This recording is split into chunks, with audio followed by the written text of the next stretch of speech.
12월 8일 화요일입니다. 새벽기도 시간에 하나님께서 우리에게 주시는 말씀은 창세기 13장 1절에서 18절 말씀입니다. 제가 봉독하도록 하겠습니다. 아브람이 애굽에서 그와 그의 아내와 모든 소유와 롯과 함께 네겝으로 올라가니 아브람에게 가축과 은과 금이 풍부하였더라. 그가 네겝에서부터 길을 떠나 베델에 이르며 베델과 아이 사이 곧 전에 장막 쳤던 곳에 이르니 그가 처음으로 제단을 쌓은 곳이라.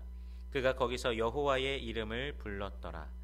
아브람의 일행 롯도 양과 소와 장막이 있으므로 그 땅이 그들이 동거하기에 넉넉하지 못하였으니 이는 그들의 소유가 많아서 동거할 수 없었음이니라.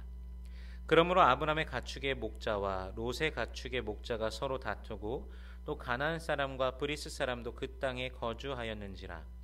아브람이 롯에게 이르되 우리는 한 친족이라 나나 너나 내 목자나 내 목자나 서로 다투게 하지 말자. 내 앞에 온 땅이 있지 아니하냐. 나를 떠나가라. 내가 좌하면 나는 우하고 내가 우하면 나는 좌하리라. 이에 롯이 눈을 들어 요단 지역을 바라본즉 소알까지 온 땅에 물이 넉넉하니 여호와께서 소돔과 고모라를 멸하시기 전이었으므로 여호와의 동산 같고 애굽 땅과 같았더라. 그러므로 롯이 요단 온 지역을 택하고 동으로 옮기니 그들이 서로 떠난지라. 아브람은 가나안 땅에 거주하였고 롯은 그 지역의 도시들에 머무르며 그 장막을 옮겨 소돔까지 이르렀더라. 소돔 사람은 여호와 앞에 악하며 큰 죄인이었더라. 롯이 아브람을 떠난 후에 여호와께서 아브람에게 이르시되 너는 눈을 들어 너 있는 곳에서 북쪽과 남쪽 그리고 동쪽과 서쪽을 바라보라. 보이는 땅을 내가 너와 네 자손에게 주리니 영원히 이르리라. 내가 네 자손이 땅에 티끌 같게 하리니 사람이 땅에 티끌을 능히 셀 수 있을진대 네 자손도 세리라. 너는 일어나 그 땅을 종과 횡으로 두루다녀 보라. 내가 그것을 내게 주리라. 이에 아브람이 장막을 옮겨 헤브론에 있는 마므레 상수리 수풀에 이르러 거주하며 거기서 여호와를 위하여 제단을 쌓았더라. 아멘. 가나안 지역에 기근이 들어서 애굽으로 떠났다가 애굽에서의 사건으로 양과 소와 노비와 암수, 나귀와 낙타를 얻고 지금 가나안으로 다시 돌아왔습니다. 2절에 보니까요, 아브람에게 가축과 은과 금이 풍부하였다라고 기록되어 있습니다. 기근과 가정에 닥친 위기를 하나님께서 어떻게 해결해 주시는지, 하나님께서 당신의 택함 받은 자를 어떻게 이끄시는지 분명하게 보게 됩니다. 이는 아브라함에게 뿐만이 아니라 우리 삶 속에서도 일어나는 역사인 줄로 믿습니다. 우리의 삶에도 위기가 찾아오기는 하지만 그 위기를 기회로 만들어 주시는 하나님을 우리 모두가 만나기를 원합니다. 돌아온 그곳, 바로 12절에서 여호와께서 아브람에게 나타나셨던 그곳이었습니다. 그곳에서 아브람은 여호와의 이름을 부르기 시작했습니다. 하나님의 섭리를 경험하면서 그 시간이 많아지면서 그분의 은혜를 더욱 알아갈수록 더욱 주님의 이름을 부르게 되며 자신을 붙드시는 그 하나님에 대한 강렬한 확신이 들었을 것입니다. 감사와 찬양으로 여호와의 이름을 부르며 나아갔을 것입니다. 아브람과 같은 삶이라고 말할 수는 없지만 믿음으로 우리도 모두 아브라함의 자손으로서 믿음의 여정, 인생의 여정으로 본다면 비슷한 삶을 우리도 살고 있다고 말할 수 있을 것입니다. 환난도 많았고 고통도 많았고 괴로움도 많았고 슬픔도 있었고 절망도 있었습니다. 그러나 그 모든 것에 숨어있는 하나님의 비밀한 계획하심과 섭리를 바라보면서 오늘도 내일도 하나님께 영광 돌리기를 원합니다. 아브람의 부유함은 아브람의 아들처럼 여기던 롯에게까지 이어지게 됩니다. 사실 아브람은 이미 복의 통로가 되고 있었습니다. 그러나 6절 말씀에 나오듯이 가축이 많아서 그곳의 목초지는 아브람과 함께 목축을 하기에는 굉장히 협소하였습니다. 그래서 지역을 잠시 머물며 목축하는 방식이 아니라 반유목민 방식으로 영구적으로 거주지에 머물면서 주변 지역을 제한적으로 돌아다니기로 작정을 합니다.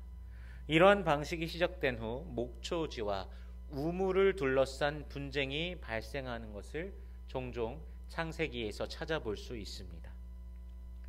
가나안 사람들, 브리스 사람들이 모여 사는 그곳에서 아브람의 사람들과 롯의 사람들의 다툼은 필요 없는, 어찌 보면은 다른 사람들이 침략할 수 있는 여건을 만들어주게 되는 것이었습니다. 그래서 결속력을 다지며 견고해지기 위하여 아브람은 롯과 헤어지기로 합니다. 앞에 펼쳐져 있는 그 땅들을 바라보면서 어디든지 롯이 선택하는 곳과 반대되는 곳을 선택할 테니 어디든 너는 선택하라, 이렇게 말을 합니다. 9절 말씀해 보니까요, 내 앞에 온 땅이 있지 아니하냐, 나를 떠나가라. 내가 좌하면 나는 우하고 내가 우하면 나는 좌하리라.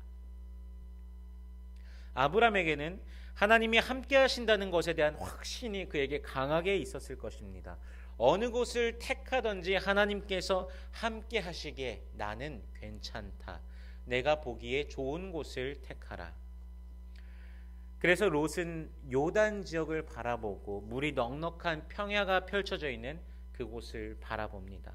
마음속으로 무릎을 딱 치면서 여기면 더 부유하게 되겠지 기대하면서 떠났을 것입니다.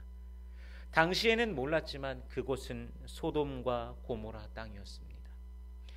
창세기에서 의아함이 느껴지는 부분은 문명의 발달, 풍성함이 넘치는 곳에서는 이상하게도 죄가 넘치는 것입니다.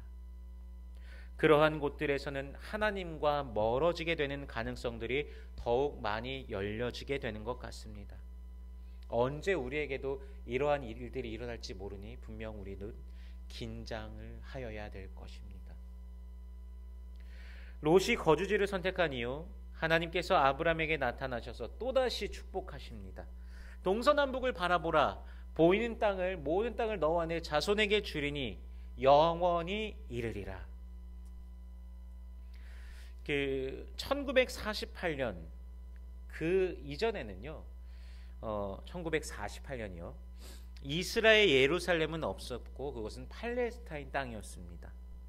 그러나 1948년 5월 14일 독립이 선언되고 이스라엘이 되었고 유엔에서도 이를 인정해 주었습니다.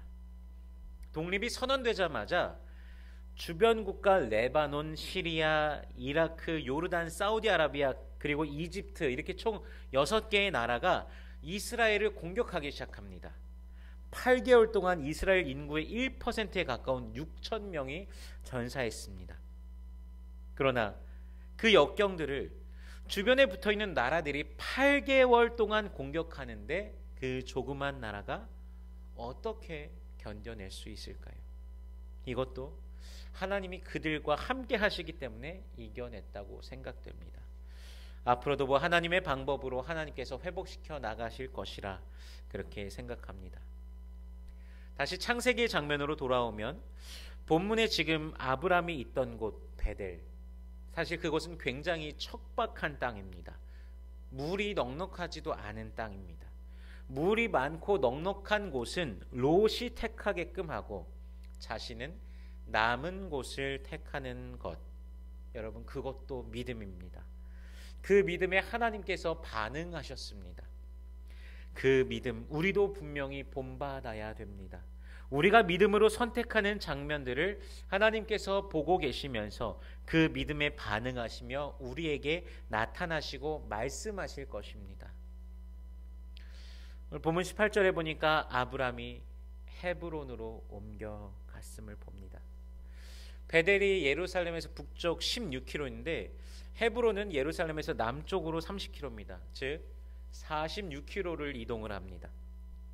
걸어서 그 모든 목축들을 이끌고 이동하기 먼 거리를 그 땅을 종과 횡으로 다니라고 하신 말씀을 따라 이동하고 그리고 또다시 여호와를 위하여 제단을 쌓습니다.